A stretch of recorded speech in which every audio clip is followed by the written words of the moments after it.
El Señor les bendiga. Bueno, estamos aquí como cada día para compartir un pensamiento de la palabra del Señor. Y el día de hoy tomamos el texto que se encuentra en Primera de Samuel, capítulo 14. Primera de Samuel, capítulo 14. Bueno, acá podemos identificar algunos principios del reino de Dios que son tan importantes que nosotros los mantengamos presente en cada momento de nuestra vida, porque, bueno, estos principios nos llevan a la victoria en el reino del Señor. De hecho, esta historia o los versículos que vamos a leer son de una historia bien larga y termina de una manera victoriosa, termina de una manera donde el Señor se glorifica y las personas que participan de esta situación ven la victoria consumada en sus manos. Por eso vamos a leerlo, Primera de Samuel 14, estamos hablando de Jonatán, el hijo de Saúl. Saúl por aquel entonces era rey de Israel y tenían un ejército por delante, pero ese ejército era numeroso y el ejército de Saúl estaba medio amedrentado, medio asustado. De hecho, se le iban a Saúl los soldados. Entonces la situación era complicada. Sin embargo, y en medio de ese cuadro negativo, Jonatán, su hijo, se lanza en un paso de fe. Se lanza de una manera que, digamos, si tendríamos que hacer un análisis lógico, hizo una locura, cometió una locura, pero justamente la fe no se nutre de la lógica, sino que se nutre con otros parámetros y se lanza y Dios la respalda, ¿no? Dios está allí con aquellas personas que son de fe y se juegan por la fe. Versículo 6, dijo pues Jonatán a su paje de armas, la persona que estaba con él, su asistente: ven, pasemos a la guarnición de estos incircuncisos, quizás haga algo Jehová por nosotros, ¿sí? Porque no es difícil para Jehová salvar con muchos o con pocos.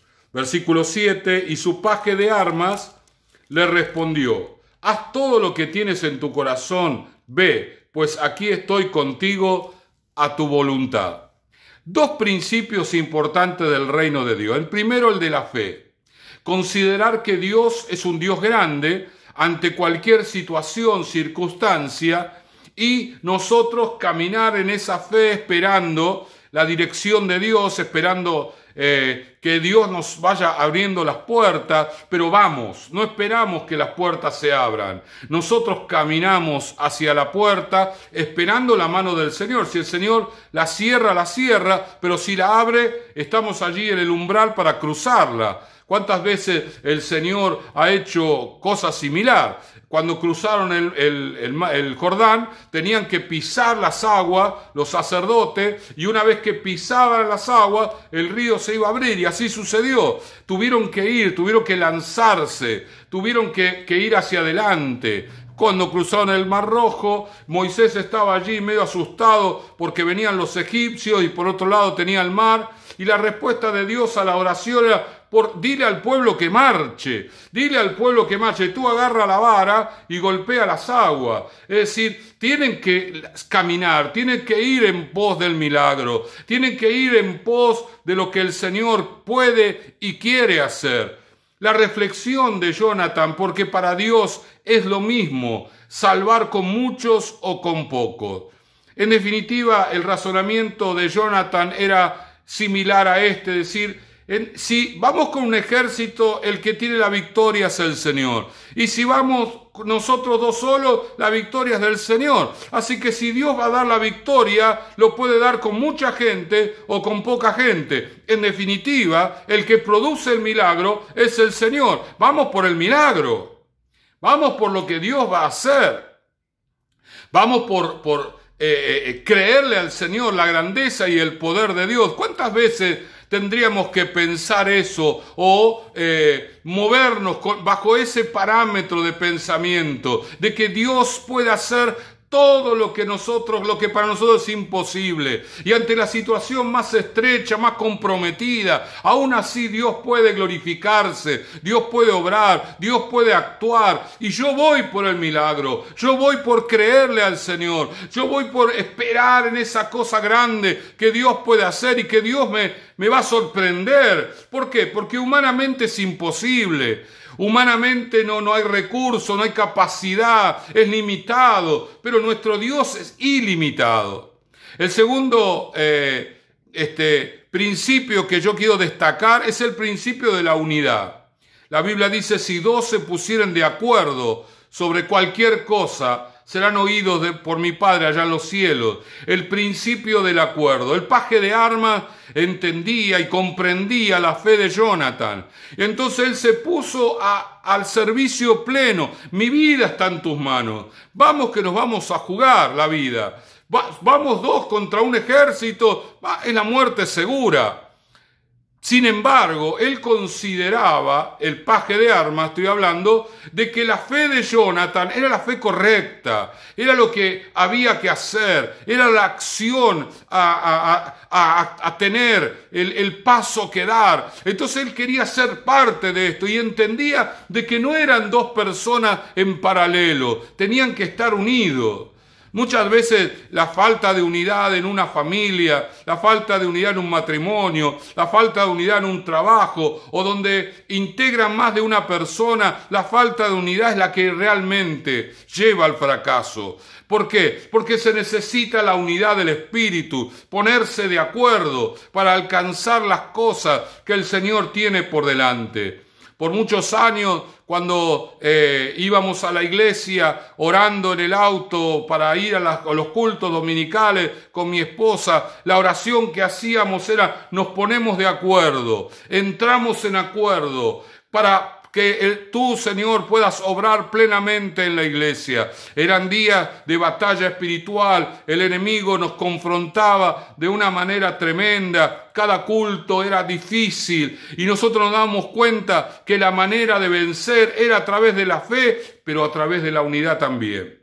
Si faltaba unidad, la fe no tenía el mismo ejercicio. ¿Por qué? Porque había una grieta allí. Si dos personas se ponen en paralelo y quieren decidir los dos, es muy difícil que las cosas sucedan.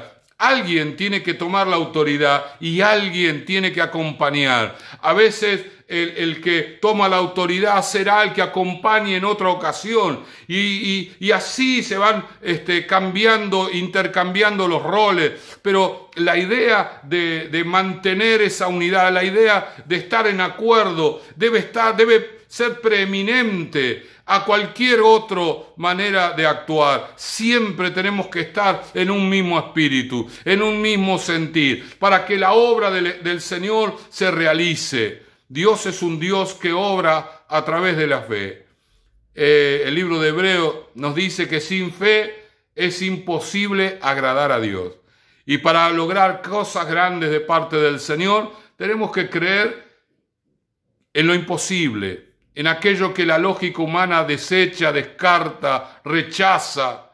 Nosotros tenemos que saber, mi hermano querido, que Dios nuestro, el Dios nuestro, es un Dios de milagros.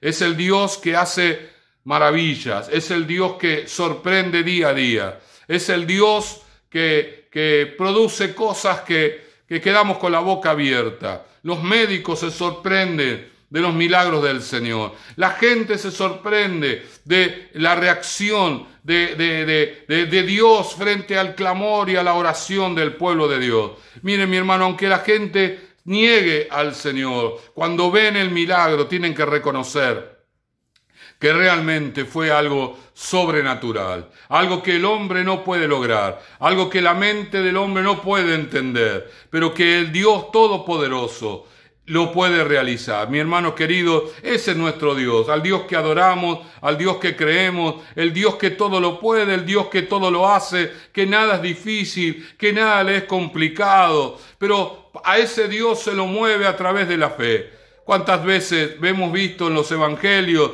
que el Señor no tenía mucho deseo de hacer milagros, pero las personas le insistían allí, como la mujer sirofenicia que le dijo: yo no vengo a comer la comida que está en la mesa, me conformo con las miguitas, como los perros que se quedan con esas miguitas. Lo sorprende a Jesús la fe de esta mujer, y dijo: grande es tu fe, y sea hecho lo que tú pides. Su hija fue libre en ese momento. Los 4 que bajaron al paralítico y rompieron el techo, y dice la Biblia, al ver Jesús, la fe de ellos, no la del paralítico, sino la fe de los que lo bajaron, lo hizo el milagro. El centurión que pedía allí por un milagro tremendo, y le dijo: mira, no vengas a casa, porque yo soy un hombre con autoridad. Di la palabra y mi siervo sanará. Y Jesús lo sanó al siervo, y después dijo: en Israel no he visto tanta fe. La fe conmueve el corazón de Dios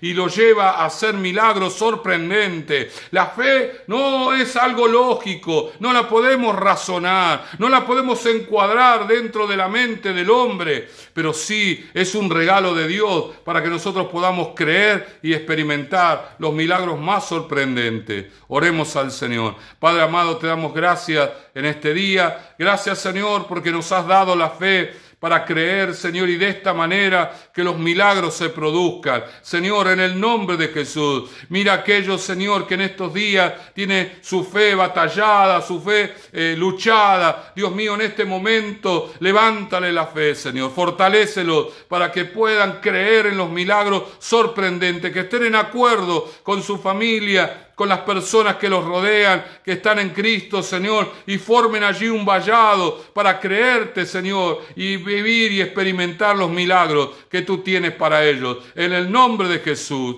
en el nombre de Jesús, amén, amén y amén. El Señor les bendiga.